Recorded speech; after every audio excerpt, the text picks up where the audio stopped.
안녕하세요. 시크릿 경영의 데이빗입니다.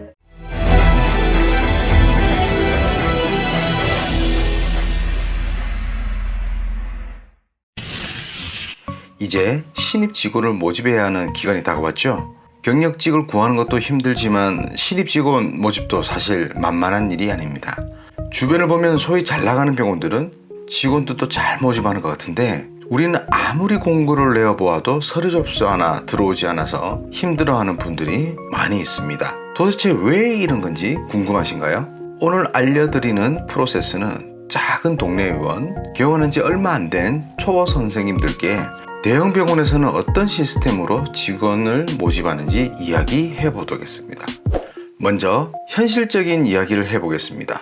구직을 원하는 사람들의 입장에서 생각해보면 당연히 급여는 높고 많이 쉬고 일은 편하고 복리후생이 좋은 곳을 선택합니다.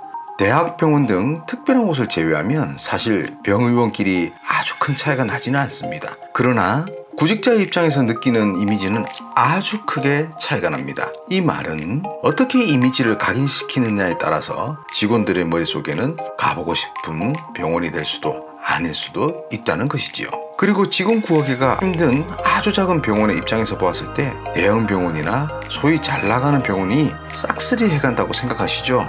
틀린 말은 아니지만 그런 큰 병원들은 그런 대로 또 부족하다고 얘기합니다. 작은 병원은 신입 1명 또는 2명을 뽑는다면 큰 병원은 10명, 20명을 뽑아야 하는데 그것도 쉽지 않으며 면접까지 마치고 인원을 선발을 해놓으면 아예 출근을 하지 않거나 한 달 안에 그만두는 인원도 많아서 다시 추가 모집을 해야 하는 상황도 아주 흔하게 일어나고 있습니다. 그러니 너무 내 입장을 비관만 하지 마세요. 내가 원하는 인원을 모집하고 들어온 직원이 쉽게 나가지 않도록 잘 관리하는 방법을 배운다면 정말 큰 도움이 될 것입니다. 먼저 체계가 있는 병원들은 이렇게 준비한다. 직원 모집 프로세스는 다음의 것들을 모두 기획 및 확정해서 진행해야 합니다. 모집 인원 확정, 모집 공고를 보낼 학교 명단, 서류 접수 기간, 면접일, 공고 포스터 내용 및 디자인, 급여 확정, 복리후생 확정, 면접 참여 인원, 면접 평가표, 면접 질문 내용, 면접 후 조치사항 등을 정해두어야 합니다. 정말 많은 곳을 고민해야 하지만 사실 가만히 들여다보면 어렵거나 힘든 부분은 없습니다.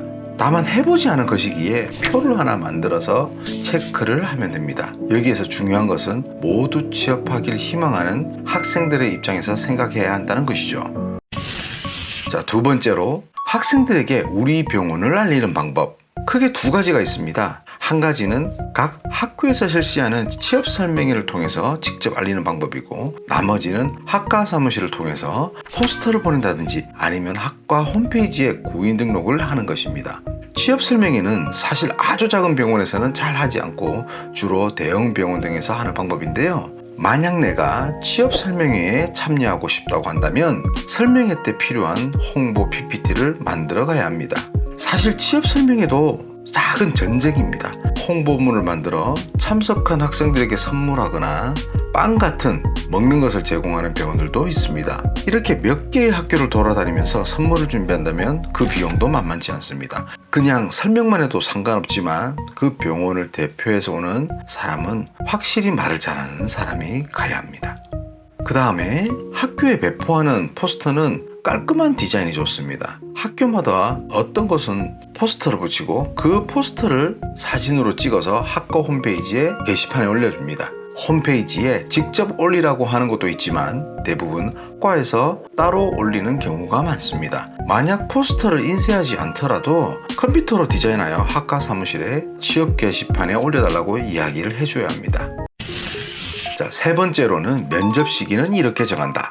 한번 해보신 분들은 아시겠지만 오늘은 정말 잘 모르시는 분들을 위해서 말씀드리는 것이니 참고하십시오. 간호사와 치위생사는 모집 기간이 다릅니다. 간호사의 경우에는 국시가 실기시험 없이 바로 필기시험으로 합격 여부가 나오며 23년도 같은 경우에는 1월 20일 시험을 치고 2월 17일 합격자를 발표합니다. 간호사를 모집하는 곳은 9월부터 11월까지 다양하게 취업 공고를 냅니다. 그래서 미리 면접하여 확정을 하고, 그리고 조건에서 국시 불합격 시 자동으로 취업이 취소됨을 통보하지요. 국시가 끝난 뒤에 면접 일정을 잡는 곳도 많으며 대부분 첫 입사일을 3월 1일로 설정하기도 합니다. 반대로 치위생사는 실기와 필기가 나누어져 있어서 조금 다릅니다. 보통 대형 치과는 실기 시험이 있기 전 10월 초쯤 각 학교로 공고 포스터를 제작하여 보냅니다. 보통 실기 시험은 11월 중순경, 필기 시험은 12월 중순경 실시하며 합격자 발표는 한 달 뒤에 합니다. 그래서 면접은 실기 시험이 끝나고 11월 중순에서 11월 말쯤 면접을 보게 됩니다. 합격자 발표는 면접 후 7일 이내에 하는 것이 일반적이며 간호사와 마찬가지로 국시 불합격자는 취업 불합격으로 처리하곤 합니다. 자, 네 번째, 모집 공고에서 가장 중요한 것은 무엇인가? 사실 오늘 영상의 핵심이라고 말할 수 있는데요. 대형 병원은 대형이기 때문에 아무래도 학생들의 선호도가 높은 것이 사실입니다. 그러나 작은 로컬 병원에서는 대형 병원과의 경쟁에서 눈에 띄는 전략을 가져가야 합니다. 예를 들어서 대형 병원은 화려한 복지를 앞세워서 자신들의 강점을 어필한다면 작은 병원들은 반대로 다양한 경험을 할 수 있고 좀 더 빠른 승진의 기회, 대표 원장의 세심한 지도로 빠른 성장을 책임진다는 말을 하는 것이 좋습니다.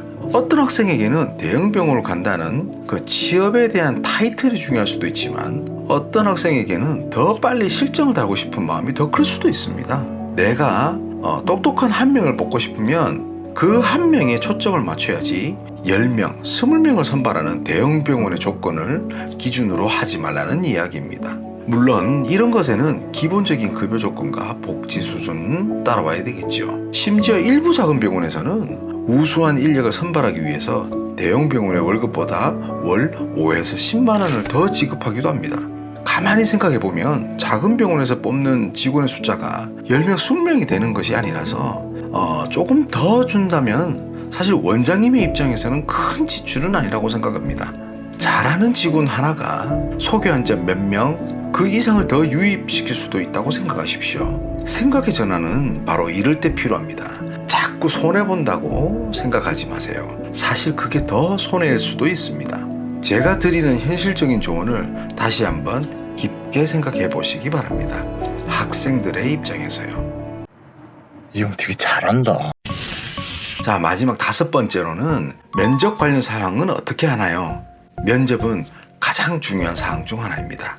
사실 똑똑하게 보인다고 모두 일을 잘하는 것이 아니라는 것을 명심하셔야 합니다. 인간성과 사람을 대하는 태도, 얼마나 절실하게 취직을 희망하는지를 중점적으로 판단해야 합니다.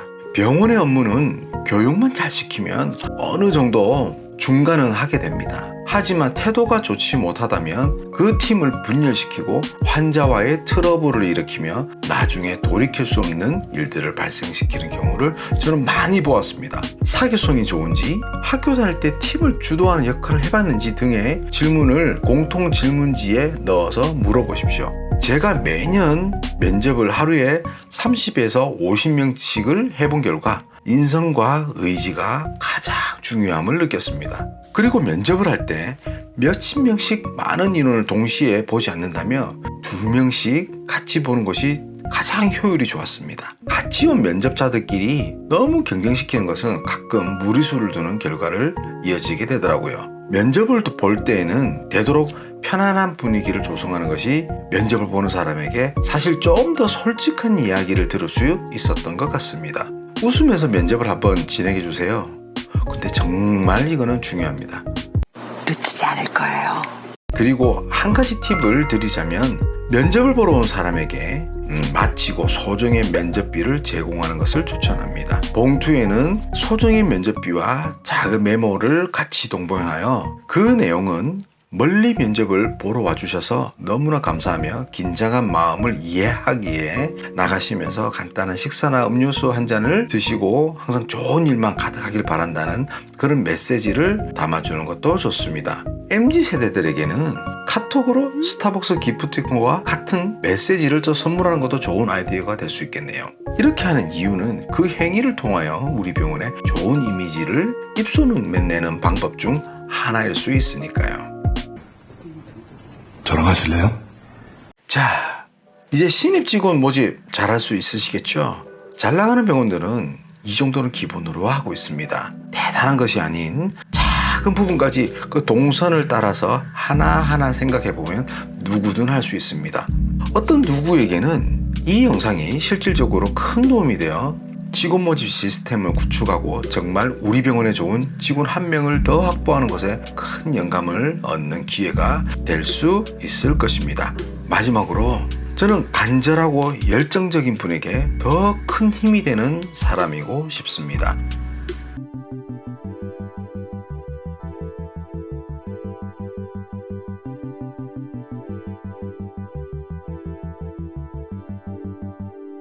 감사합니다. 지금까지 데이빗이었습니다.